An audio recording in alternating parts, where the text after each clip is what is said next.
Alright, welcome back to the channel, my friends. Warhammer Man Studios. I'm Warhammer Man, and today we're taking a look at ANGRON's Rules Revealed. How many spines could Spine Grinder grind if a spine grinder could grind spines? This video is sponsored by CMO Games. More on that later. Warhammer 40,000 has some especially powerful fighters in the last 35 years, from Risen Primarchs to Incense Avatars.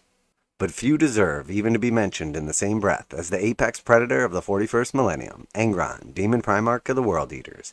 A supreme fighter even before his ascension, ANGRON is frothing cocktail of skill, power, and incandescent rage, and his arrival spells doom for those unlucky enough to meet him on the battlefield. Just how powerful is he? We're glad you asked. I mean, if it just goes by rule of cool and we just strictly go by looks and that's how powerful he is, I would say 10 out of 10. But we'll take a look at the rules.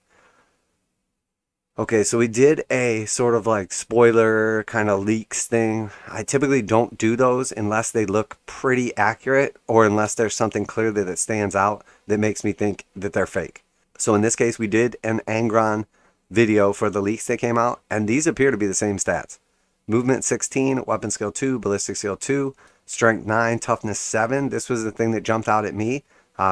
So makes sense. A lot of people were saying they expected him to be toughness 8 or 9. I think this makes him a glass cannon, which is pretty cool. Definitely messes with his durability, but we already know the output's going to be amazing if this is anything like the leaks were. So wounds 18, attacks 12, big freaking deal, because in the leaks he had basically like a stab attack and a sweep attack, and the sweep was 3x his regular attacks. Leadership 10 and 2+ save. So I'm pretty sure this is all the exact same stats that were in the leak. Those beefy arms aren't just for crushing bodybuilding competitors. The Red Angel clocks in at a monstrous strength 9, making his open hand slaps as powerful as a las cannon blast, and that's before he picks up his frankly terrifying weapons. Once he takes Seminarius the sword or Spine Grinder the axe in hand, things get really wild.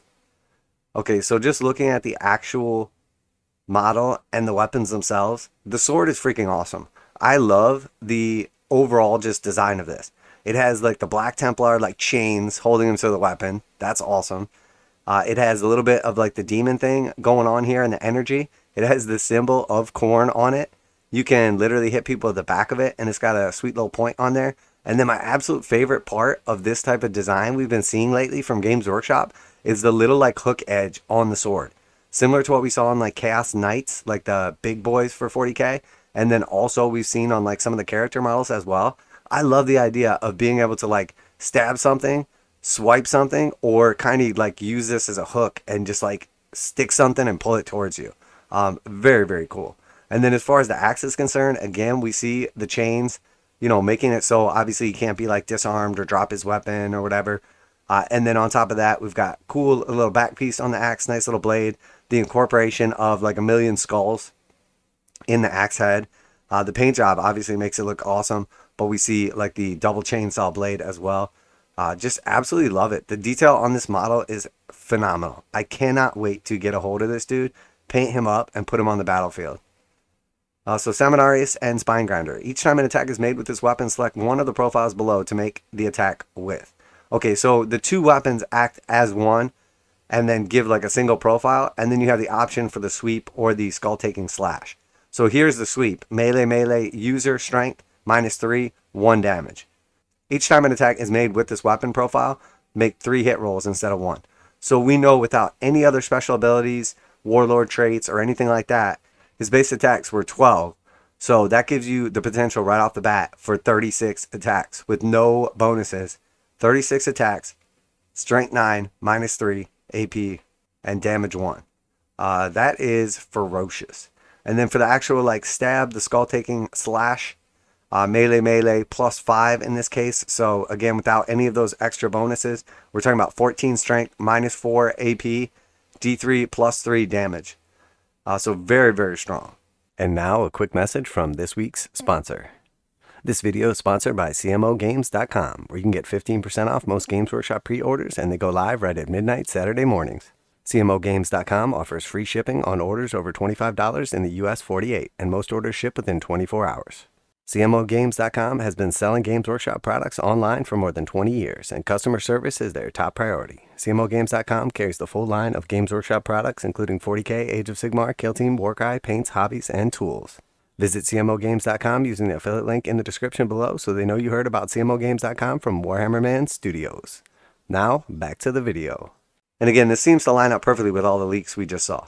So wielded as a pair, the skull-taking slash is perfect for vehicles, monsters, and especially stubborn characters. Strength 14 wounds the majority of targets on 2+, blowing right through tough hide or steel plating. Did we mention his mind-boggling 12 attacks? That's almost 3 wrecked Leman Russ battle tanks per turn, on average. Do not get your fancy ride within a mile of this guy. Don't think that hordes of expendable infantry will bog him down either, as his bloodletting sweep triples the number of attacks he makes. Have you ever seen dozens of brave battle sisters disappear in the blink of an eye? You will soon. Very, very cool. And the new Juggernaut in the background. These guys are pretty cool. I really hope that this isn't going to be an instead of Terminators type thing. I love that they're getting like their own possessed, but they really need their own Terminators. And, you know, Thousand Sons and Death Guard both got Terminators as well. So I'm pretty sure Khorne will get some.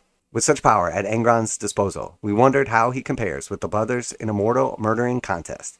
Even with the assistance of a friendly smite, a not-so-friendly doombolt, and a downright rude Tzeentch's firestorm, Magnus the Red usually struggles to knock down more than 15 Imperial Guard in a turn. Never bring a nerd to a jock fight. Meanwhile, Mortarion averages a more respectable 21 kills with his Reaping Scythe profile on silence, plus a noxious blast from his lantern. Even with an average set of rolls, you can expect Angron to effortlessly eviscerate around 30 troopers. Like it's no big deal. He might not have a arcane alien gun or fancy psychic powers to show off, but who needs magic when you have a huge arms and a whooping great axe to grind?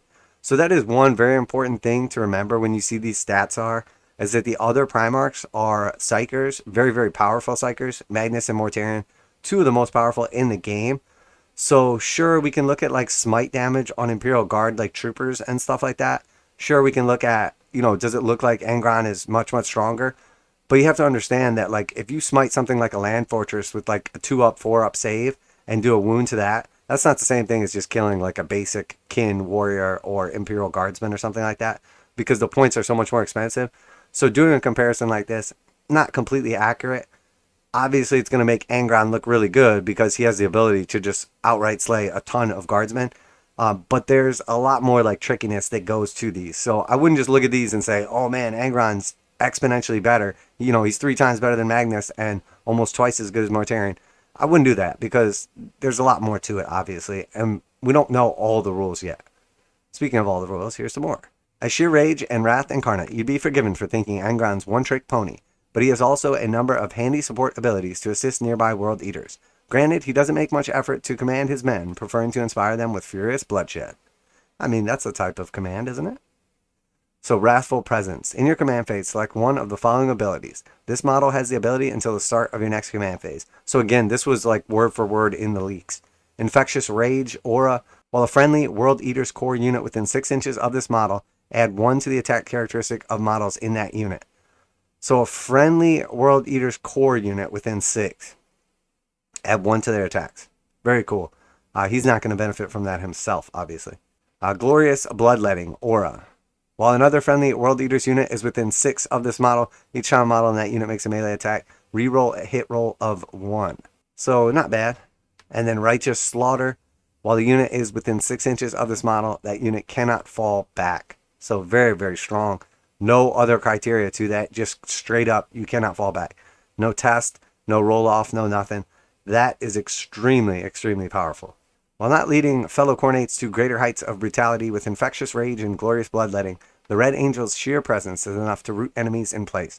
Once Angron is within reach, death is assured. He can and likely will return from death if your army has performed sufficient slaughter using Reborn in Blood. How does that work? You'll have to wait and see. You'll have a chance to add Angron to your World Eater's army soon, so sign up to find out more details. Okay, so that's pretty cool. Reborn in Blood, we haven't heard anything about that yet. Maybe it's if there's a certain amount of casualties, if you inflicted a certain amount of damage on your opponent, something along those lines. Maybe he gets some kind of ability to like roll to come back to life on a 2-up if you kill so much stuff, or a 4-up if you have not really killed a lot of stuff, something like that. So it doesn't say any specifics about what Reborn in Blood is, It sounds like it would be like a stratagem, but it could be a special ability of his. And we don't actually see a warlord trait or anything like that in particular. We don't see any special rule about him being basically like resilient or anti-psychic powers. And we know that likely that is the case. So very, very cool. Awesome details right here. I absolutely love the model. Even if the rules were complete trash, I would definitely pick this up and paint him up. So keep your eyes out for that, because that is definitely going down. Very, very cool. Absolutely love it. The rules are... It's tough to tell with some of these rules. You know, obviously the power creep is a thing, and rules bloat is a thing. And this guy is potentially coming on the heels of the final army for 10th edition, or at least down to like the last two, if maybe Dark Admech is coming as well, or Dark Mechanicum. That being said, I think it's great. I'm really excited to see this dude, really excited for the actual model to get him on the battlefield. And as crazy as the leak seemed at the time, honestly didn't seem like a red flag to me, because, you know, again, it's the end of the edition. We know power creep's a real thing. You know, we know Games Workshop is a business. They got to sell models. So here we have it. Maybe he gets hit with the nerf bat later. Maybe he just doesn't turn out to be all that he's cracked up to be. I think toughness 7 actually like takes away a lot of the durability. If he was 8 or 9, if he had like, you know, disgustingly resilient or something like that, you know, and maybe he does. Maybe he halves damage. Maybe he subtracts 1 from damage, etc. There's a lot of different rules we don't know yet that could really change him. The ability to come back from the dead, etc. I think it would be crazy to see this dude coming back like Guilliman or Celestine. You know, your opponent finally is able to take him down, and then you're just like a 2-up or a 4-up roll from him being back on the battlefield. Let me know what you guys think down below. Does he seem strong? Does he seem too strong? Does he seem broken? I always like to hear your guys' opinions. Tough to tell without knowing like pretty much anything else about the World Eaters or their Codex. Just how good he's going to be. I don't think we're going to end up with a Votann type situation where everybody thinks they're really good. They get nerfed into the ground, and then suddenly people realize, oh wait, they have like no defense towards mortal wounds. They have very weak psychic powers. Their secondaries aren't good. And then suddenly what looked really, really intimidating and really scary isn't really all that much on the tabletop. So that's it for this one. Special thanks to CMO Games for sponsoring the video. I always like to hear from you guys down below. Let me know what you think. And that's it for today. Warhammer Man Studios. I'm Warhammer Man, and I am excited. And I'm out of here.